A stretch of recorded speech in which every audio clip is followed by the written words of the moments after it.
Quando chegou às bancas em outubro de 1989, Asilo Arkham de Grant Morrison e Dave McKean causou um abalo sísmico no mundo dos gibis e tornou-se instantaneamente uma das mais importantes histórias do universo do Cavaleiro das Trevas já publicadas, e poucas vezes igualadas em sua ousadia, arte e impacto. Asilo Arkham foi a primeira história do Batman escrita por Grant Morrison, antes dele se tornar um escritor regular do personagem.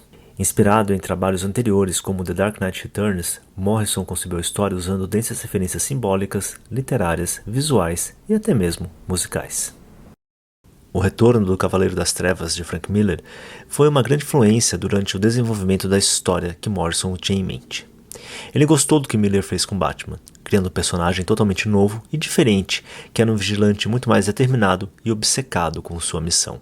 Morrison também tentou ficar longe da influência das Pulp Fictions e das histórias hard-boiled que eram originárias do Batman, e, principalmente, daqueles vistos na adaptação para o cinema americano. Em vez disso, ele buscava usar temas e estilo mais próximo do cinema europeu. O que faz todo sentido, visto que Morrison era um dos artistas ingleses que invadiram os Estados Unidos nos anos 80, trazendo na bagagem toda uma visão sobre os gibis que explorava a ficção científica, o horror gótico, distopias totalitárias e tramas cheias de ocultismo e bruxaria. Era como se os quadrinhos da EC Comics tivessem ganhado nova vida do outro lado do Atlântico, uma nova vida mais ciente das possibilidades da dona arte e não apenas do choque pelo choque. O principal nome desta invasão era o de Alan Moore, que chegou a DC Comics pelas mãos de Lee Wayne. O quadrinista e editor, depois de entrar em contato com os gibis de Moore para 2000 AD, convidou o escritor para recriar um dos personagens de horror da DC, o Monstro do Pântano, criado anos antes pelo próprio Wayne. Em colaboração com o artista Steven Bissette, o Monstro do Pântano ganhava tramas que ecoavam aquelas dos monstros da Universal na década de 30.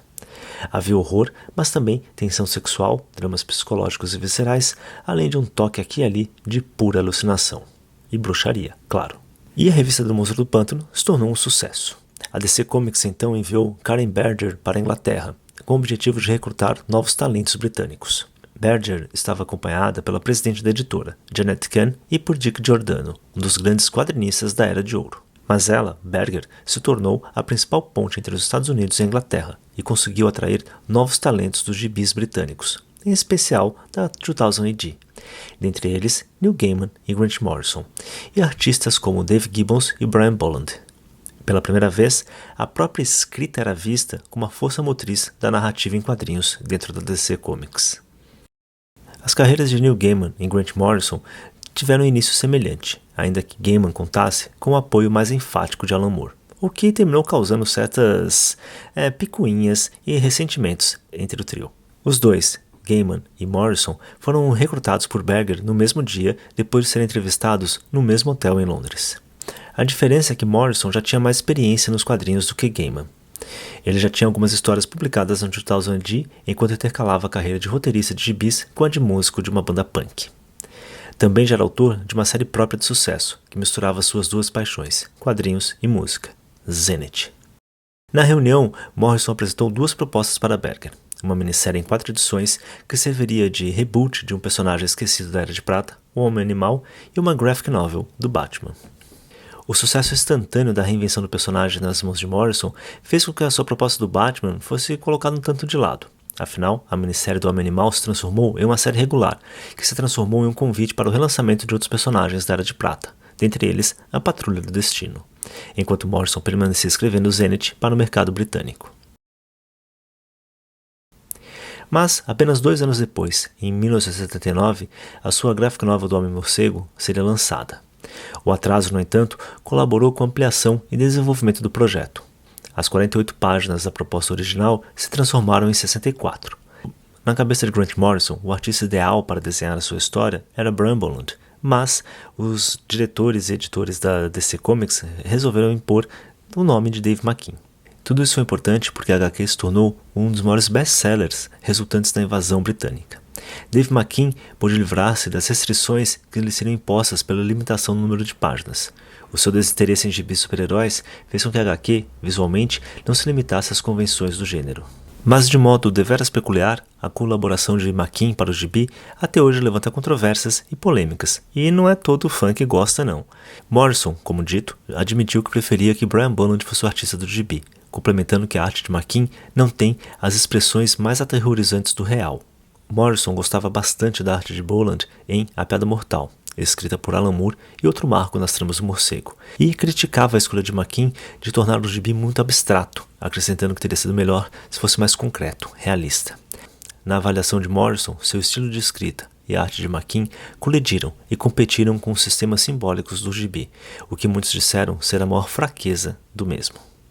O aumento do número de páginas levou não apenas à expansão criativa de Dave McKean, mas também permitiu que a HQ fosse publicada em capa dura, com uma apresentação extremamente chamativa e atípica, o que contribuiu para o seu sucesso entre leitores não habituais de quadrinhos, e exatamente no ano do reinício da Batmania impulsionada pelo filme de Tim Burton. Morrison subitamente tornou-se um dos primeiros quadrinistas a enriquecer, graças ao pagamento de royalties de um HQ, e passaria boa parte da década seguinte viajando pelo mundo. Se nos quadrinhos em geral se percebe a influência do cinema, como nomes como Orson Welles, Hitchcock e Scorsese, Morrison buscou nomes como Aleister Crowley, Carl Gustav Jung, Antonin Artaud, o escritor Lewis Carroll e a poesia de Philip Larkin, além da simbologia do tarô e de outros ocultismos. A ideia era pegar um ícone americano, o Batman, e interpretá-lo, redefini-lo de modo não americano. E Morrison irá fazer isso nos contando não uma simples aventura do Homem-Morcego, mas toda a mitologia gótica impregnada nas paredes do Asilo Arkham para criminosos insanos. De acordo com Batman Notorious Hyde, Vigilantes, Jokers and Heroes in Gotham City, uma compilação de análises contemporâneas editadas por Dennis O'Neil, o asilo recebeu o nome de uma instalação semelhante conhecida como Arkham Sanitarium, mencionada na ficção de terror de Howard Phillips Lovecraft. Como resultado, o Arkham da DC espelha as características literárias sombrias e taciturnas de Lovecraft, enquanto fornecia um suplemento intertextual essencial para a atmosfera de fundo da igualmente sombria Gotham City. Arkham Asylum apareceu pela primeira vez em outubro de 74 em Batman 258, escrita por Dennis O'Neil e desenhada por Irv Novick. Neste ponto, ele foi simplesmente descrito como um hospital Arkham e implicava estar em algum lugar no interior do estado, em um ambiente rural. No entanto, em Batman 326, o escritor Len Wein, aquele mesmo do Monstro do Pântano que chamou Alan Moore para trabalhar na DC, descreveu o asilo como estando nos subúrbios de Gotham City. A história fictícia de Arkham não foi estabelecida até 1985, durante uma edição de Quem é Quem no Universo DC, também escrita por Wein. Por vários anos depois disso, o asilo existiu com um pouco mais do que um dispositivo de se contar histórias, usado por escritores como um confinamento temporário para a enlouquecida galeria de vilões do Batman, fazendo apenas pequenas aparições quando esses super-vilões eram encarcerados lá. Foi nas mãos de Morrison e McKean que o asilo se tornou uma peça essencial da mitologia do morcego. É uma casa séria em terra séria, e ali seu ser mesclado, as nossas compulsões, se cruzam, se reconhecem e disfarçam de destino.